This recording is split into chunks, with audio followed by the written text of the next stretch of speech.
কারিমা। Hi, আমি জেম্পি and welcome to my new blog. তো ফার্স্টের ভিডিও দেখে তো বুঝে গিয়েছেন আজকে হচ্ছে আমার হাজবেন্ডের বার্থডে ব্লগ। আমার হাজবেন্ডের বার্থডে হচ্ছে নভেম্বরের 2 তারিখ, আর 1 তারিখ সন্ধ্যা থেকে এত পরিমাণ বৃষ্টি হচ্ছিল যে আমি যে কেক অর্ডার করেছিলাম সেটাও আসতে পারতেছিল না। তাই আর রাতে আমি ভাবছি কেক কাটার হবে না, তাই একটু পাস্তা রান্না করতেছিলাম যে ছোটখাটো একটু সেলিব্রেশন করবো না, আর একটু রাগ করালে হয়তো পরে যখন 12টা বাজবে একটু হ্যাপি বার্থডে বলবো তখন একটু খুশি লাগবে। তাই আমি একটু ঝগড়া করাতে এখন এই গান শুনতেছে কষ্ট। যাই হোক, 12টা বাজার পর আমি যখন উইশ করলাম, উইশ করতে না করতেই দেখি দরজার মধ্যে নক চলতেছে। দরজাটা খুলছি, মানে আমি বুঝতেছিলাম কেউ একজন আসছে সৌরভকে উইশ করার জন্য।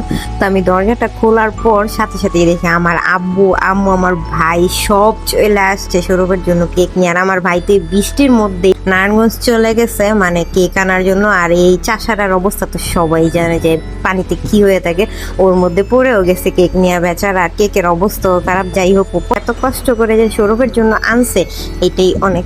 আর সৌরভও মহা খুশি। তারপর সবাই কেক কেটে চলে যায়। তারপর আমি আমার গিফটটা বের করি। এটা আমি কিছুদিন আগে অনলাইন থেকে অর্ডার করে রাখছিলাম। তো এখানে গিফট পেয়ে দেখেন কি খুশি।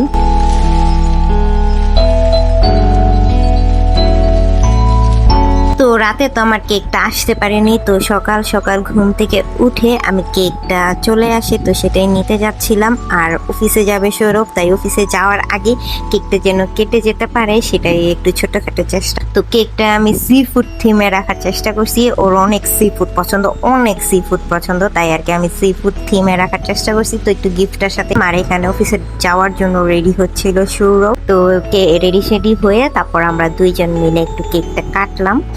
এই তো তারপর সৌরভ অফিসে চলে যায়। ওর সাথে আমি আমার গিফটটাও দিয়ে দিই যে আজকে রাতে এটা পড়বে, আমি ঢাকা চলে আসব, তারপর আমরা আজকে রাতে ঢাকাতেই ডিনার করব। এরপর সৌরভের অফিস শেষ হওয়ার পর আমাকে ফোন করে যে তুমি রওনা দিয়ে দাও, আমার অফিস শেষ, আমি রেডি হচ্ছি, তুমি রওনা দিয়ে দাও। তো আমি রেডি সেডি হয়ে বাস ধরে চলে যাই ঢাকা। আমরা ওই দিন ডিনার করতে গিয়েছিলাম ধানমন্ডি 9 টুইন পিক বিল্ডিং এর মেরিটেজ ঢাকাতে।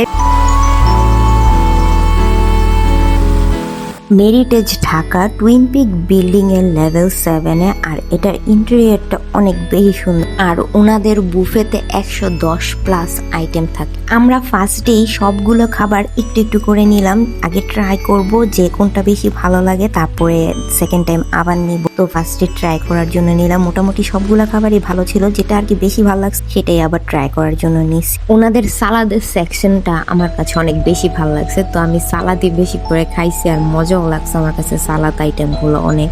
এখানে ডেজার্ট আইটেম গুলো দেখতে যতটা সুন্দর ছিল, খেতেও ততটাই মজা ছিল।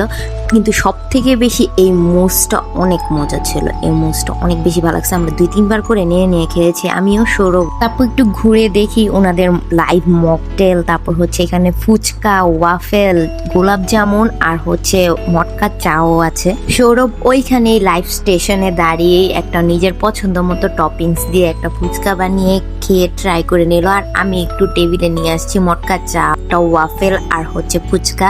তো এখানে ট্রাই করলাম, আমার কাছে মোটামুটি লাগছে, বেশি একটা ভালো লাগে না। আমাদের সব খাওয়া প্রায় শেষ। তারপরে দেখি যে সুশিও আছে এখানে, তাই দুইজনে 2টা সুশি নিয়ে একটু ট্রাই করলাম, ভালো লাগছে সুশিটা। তারপর খাওয়া দাওয়া শেষ একটু রেস্ট নিলাম, কিছু পিকচার ক্লিক করলাম। তারপর আমরা মকটেল সেশনে চলে গেলাম যে মকটেল ট্রাই করি। আমি শুধুমাত্র মিন্ট ফ্লেভারটাই ট্রাই করছি, আর সৌরভ প্রত্যেকটা ফ্লেভার ট্রাই করছে। আমার কি যেন ছিল আমার ঠিক খেয়াল নেই। আমি মিন্ট ফ্লেভার ট্রাই করবো, আমি মিন্টই ট্রাই করছি, অ্যাপেল, মিন্ট আরো কয়েকটা ফ্লেভার ছিল। এরপর আর কি ইচ্ছা মতো এনজয় করে খাওয়া দাওয়া করে আমরা চলে যাচ্ছি এখন বাসায়। আমাদের বিয়ের পর এটাই সৌরভের ফার্স্ট বার্থডে। তো সৌরভ অনেক এনজয় করছে, অনেক খুশি, এটাতে আমিও অনেক খুশি। তো এই ছিল আজকের ব্লগ। তো আজ এ পর্যন্তই, আল্লাহ হাফেজ।